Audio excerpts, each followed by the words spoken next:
जय हिंद दोस्तों, स्वागत है आपका और एक नए वीडियो में और एक नए टॉपिक के साथ। मैं हूं डॉक्टर देव और मैं हूं राजेश। फ्रेंड्स, आज का जो वीडियो है जिसका टाइटल है 111 बिलियन डॉलर लेके भागे विदेशी कंपनियों और इन्वेस्टर। तो ये चाइना का न्यूज है और चाइना में करीबन 111 बिलियन डॉलर लेके मतलब कि जो वहां पे कंपनियां थी ऑलरेडी, वो कंपनियों ने वहां से पलायन कर लिया है। अभी जो है ज़्यादातर कंपनियां जो है भारत में आ रही है और भी कंट्रियों में जा रही है, लेकिन चाइना से निकल रहा है। और ये जो सिलसिला है, मैं समझ रहा हूँ कि कोविड के टाइम से ही चल रहा है। कोविड के टाइम से मतलब लॉकडाउन हुआ, ये सब कुछ हुआ उसके बाद से, और खास करके भारत ने जब से अपना लिया है मेक इन इंडिया वाला नीति, तब से। तो चलिए दोस्तों, पहले वीडियो देखते हैं। वीडियो देखने से पहले चैनल पे पहली बार आए और अब तक हमने सब्सक्राइब ना किया तो सब्सक्राइब जरूर से कर लीजिएगा और वीडियो अच्छा लगे तो लाइक से जरूर से। चलिए वीडियो स्टार्ट करते हैं। नमस्कार दोस्तों, स्वागत है आपका हिंदी नॉलेज शो में। तो दोस्तों, आज इस वीडियो के अंत में आप सभी लोगों को कमेंट सेक्शन में लिखना है थैंक यू जिनपिंग ब्रो।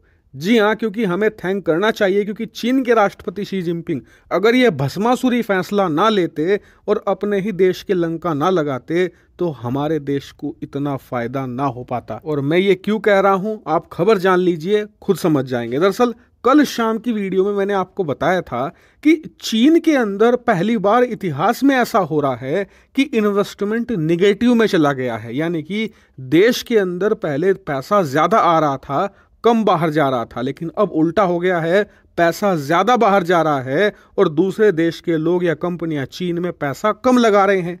लेकिन कल ये नहीं पता चल पाया था कि कितना पैसा, आज पता चला है। और यकीन मानिए, ये रिपोर्ट आपकी भी आंखें खोल देंगी। दरअसल आप स्क्रीन पर देखिए, रिपोर्ट में बताया गया है कि 1998 जब से चीन में इन्वेस्टमेंट का डाटा प्रॉपर्ली जारी किया जाता है, प्रॉपर्ली रिकॉर्ड किया जाता है, तब से लेकर अब तक हर क्वार्टर यानी कि हर लगभग 3 महीनों में चीन के अंदर ऑन एवरेज 90 से लेकर 100 बिलियन डॉलर का इन्वेस्टमेंट आता है। जी हाँ, इतना निवेश आता है चीन में। और ये दो रूपों में आता है। पहला ये कि जो दुनिया भर की कंपनियां हैं वो अपने देशों से पैसा लेकर आती हैं और उस पैसे से चीन के अंदर विशालकाय फैक्ट्रियां खोलती हैं।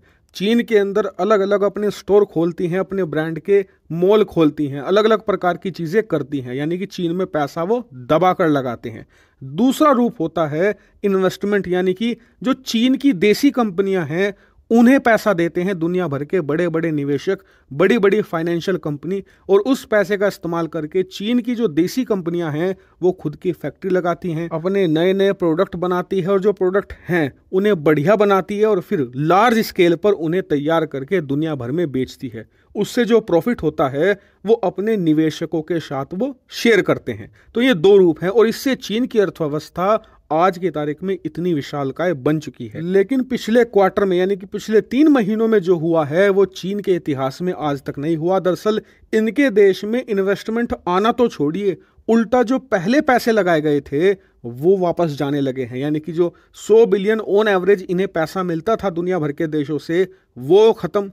उसका नुकसान उल्टा इनके देश में जो पहले पैसा लगाया गया था उसमें से भी लगभग 11 बिलियन डॉलर निकाल कर ले गए हैं निवेशक और दुनिया भर की कंपनियां। अब आपको लग रहा होगा 11 बिलियन डॉलर तो छोटी रकम है। जी नहीं, दरअसल जो ये 11 बिलियन गए हैं ना, वो ज्यादातर कंपनियों के थे। कंपनियों ने वहां जो पहले अपने प्लांट लगाए हुए थे, फैक्ट्री लगाई हुई थी, वो सब कुछ बेचा, अपना बोरिया बिस्तर समेटा और चीन से भाग लिए।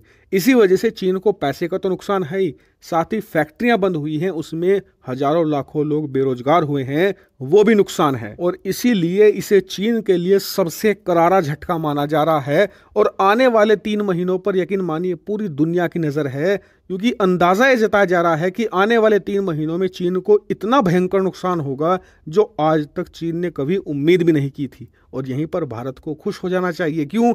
क्योंकि जो ये कंपनियां हैं ये धीरे धीरे चीन से बोरिया बिस्तर समेटकर भारत का रुख कर रही हैं। और जो दुनिया के बड़े बड़े निवेशक थे जिनके पास अकूत पैसा है, जिस भी देश में जाते हैं उस देश की अर्थव्यवस्था को उठा देते हैं, वो सभी बड़े बड़े निवेशक और हेज फंड भारत का रुख कर रहे हैं, क्योंकि उन्हें भारत जैसी इमर्जिंग मार्केट दुनिया में कहीं और नहीं मिल रही। और इसके लिए हमें थैंक यू जरूर कहना चाहिए शी जिनपिंग को, क्योंकि अगर चीन के राष्ट्रपति शी जिनपिंग ऐसे भस्मासुरी कदम अमेरिका और यूरोपियन देशों के साथ साथ पूरी दुनिया के खिलाफ ना उठाते तो शायद दुनिया की आंखें नहीं खुलती और वो चीन का असली चेहरा ना पहचान पाते। लेकिन अब दुनिया की आंखें खुल चुकी हैं और वो आंखें भारत की तरफ देख रही हैं।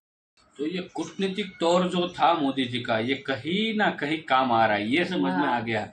और दूसरी बात है कि चाइना से अभी इतनी सारी कंपनी जो पलायन कर रही है, तो उसका मतलब ये है कि वो कहीं ना कहीं अब भारत की ओर बढ़ रही है। और उसका आपने दोस्तों बहुत सारे हमारे तो वीडियो भी चैनल पे आपने देखे होंगे, जिसमें मैंने भी बताया था कि अब ज्यादातर देशों का जो मुंह है ना, वो भारत की ओर दिख रहा है। उसका रीजन है क्योंकि उन लोगों को पता है कि भारत एक बहुत ही बड़ी मार्केट इन फ्यूचर बनने वाली है। और दूसरा, आपने अभी लेटेस्ट न्यूज, हमने जो 2-3 दिन पहले की बात करूं तो थाईलैंड ने वीजा फ्री किया 6 महीने के लिए, श्रीलंका ने वीजा भारतीय पासपोर्ट को मतलब भारतीय को वीजा फ्री कर दिया है। तो उसका मतलब ये है कि एक सर्वे जो हुआ था, उस सर्वे में ये निकला कि सबसे ज्यादा ट्रैवल जो करते हैं वो होते हैं भारतीय, और सबसे ज्यादा पैसा जो खर्च करते हैं वो होते हैं भारतीय। तो ये ज्यादातर देखने को आया है वर्ल्ड में, और वर्ल्ड अब सारा का सारा जो वर्ल्ड का जो मतलब नजरिया है वो भारत की ओर से है, और भारत में वो ज्यादा से ज्यादा इन्वेस्ट किए जा रहे हैं। और भी आपने एक न्यूज देखा होगा, मैंने अब के 2-3 दिन पहले की बात है, IPL की एक मैंने वीडियो हमने डाली थी, जिसमें UAE जो है करीबन $30 बिलियन जो है अब नेक्स्ट IPL है उनमें इन्वेस्ट करना चाहता है। हालांकि UAE का नजरिया पहले ये था कि जो IPL है वो IPL UAE में खेला जाए, जो हम भारत में खेलते थे वो IPL UAE में जाए और वहां खेली जाए। बट ये BCCI ने क्लियर कट मना कर दिया है। तो मतलब IPL जो है वो इंडिया में ही खेली जाएगी। उन लोगों को यदि IPL में कुछ इन्वेस्ट करना है तो वो लोग कर सकते हैं, ऐसा हुआ था। लेकिन अब फाइनल आई थिंक फाइनल हो चुका है। मोहम्मद बिन सलमान और उन्होंने तो ऑफर दिया था कि IPL इंडिया के बजाय UAE में की जाए, लेकिन ये तो पॉसिबल नहीं है क्योंकि उसमें लॉस्ट है इंडिया को। इंडिया को तो लॉस्ट ही होगा, और खास करके BCCI को तो बड़ा लॉस्ट है। हर बार BCCI IPL से ही कमाती है, ये वर्ल्ड कप, ये चैंपियन ट्रॉफी तो कमाते ही, उससे कहीं गुना ज्यादा जो है IPL में कमा लेती है BCCI। और जो भी टीम के स्पॉन्सर बनते हैं, उस स्पॉन्सर सब लोग कमाते हैं। IPL में बड़ा बिजनेस होता है IPL का। उसके अलावा आपने और एक बात, आई थिंक अब तो ये बात सोनी क्या सबके दिमाग में ही होगा, आईफोन एप्पल कंपनी जो है वो अब भारत में है, भारत से ही मैन्युफैक्चरिंग कर रही है। और मैन्युफैक्चरिंग का कॉन्ट्रैक्ट किसको मिला है? हमारी टाटा स्टील कंपनी को। तो ये एक सबसे अच्छी बात है। तो ये धीरे धीरे बढ़ रहा है। चाइना से तो सारी कंपनियां अभी तो पलायन कर रही है। आईफोन भी पहले वहाँ ही बनता था ना, चाइना में भी। हाँ, चाइना में तो बनता ही बनता था, और 2-3 कंट्री में भी बनाया जाता था आईफोन। लेकिन जब भारत में भारत ने एक रूप बना लिया, जो चीज कोई भी कंपनी जो है बाहर से बना के मैन्युफैक्चरिंग करके इंडिया में सेल करती होगी, तो प्रोडक्ट की जितनी प्राइस होगी उतना गवर्नमेंट को टैक्स देना पड़ेगा। जैसे कि टेस्ला कंपनी को इंडिया में बिजनेस करना था, तो क्लियरली बोल दिया कि भाई आपकी 1 करोड़ की कार है तो 1 करोड़ रुपया टैक्स गवर्नमेंट को पे करना पड़ेगा। तो यहाँ पे इंडिया में कस्टमर के पास जाएगी वो करीबन 2 से 2.25 करोड़ के आसपास, क्योंकि उसमें टैक्स है, उसके अलावा जो भी चार्जेस होते हैं वो सारा सब कुछ मिला के। तो ये तो अब टेस्ला कंपनी भी सोच रही है कि भाई इंडिया में बिजनेस किया जाए। तो ये एक बिजनेस बनाने का एक रूप होता है जिसमें गवर्नमेंट ये काम करती है। लेकिन अब मैं यही समझता हूँ कि आने वाले 10 साल या 15 साल बहुत ही बड़े साल है भारत के लिए, ये पक्का है। और आने वाली पीढ़ी के लिए अब भारत में सब कुछ अच्छा होने वाला है, वो भी हम देख रहे हैं। चाइना जैसी कंट्री को उसके साथ हथियारों युद्धों से नहीं जीता जा सकता। उसको ये कूटनीतिक तौर से जिताया जा। हाँ बिल्कुल। और अब बहुत सारे देश है जो चाइना से अब रुख मोड़ रहे हैं, बहुत सारे कंट्री है, क्योंकि चाइना की नीति सबको पता चल चुकी है। तो ये तो होने वाला था, वो तो करीबन 2 साल से ये बात चल रही थी जो हमने हर बार अभी तो फाइनल मतलब वहाँ से सब समेट के बोरे बिस्तर बांध के निकल रहे हैं। तो दोस्तों, आपकी क्या राय है इस वीडियो के बारे में, प्लीज कमेंट में लिखकर जरूर बताइएगा। हमारे साथ कनेक्ट आप रहोगे कमेंट के थ्रू, तो कमेंट जरूर से कीजिएगा। और वीडियो अच्छी लगी तो लाइक शेयर जरूर से कीजिएगा। मिलते हैं और एक नए वीडियो में आपके साथ। टिल देन, जय हिंद, जय भारत।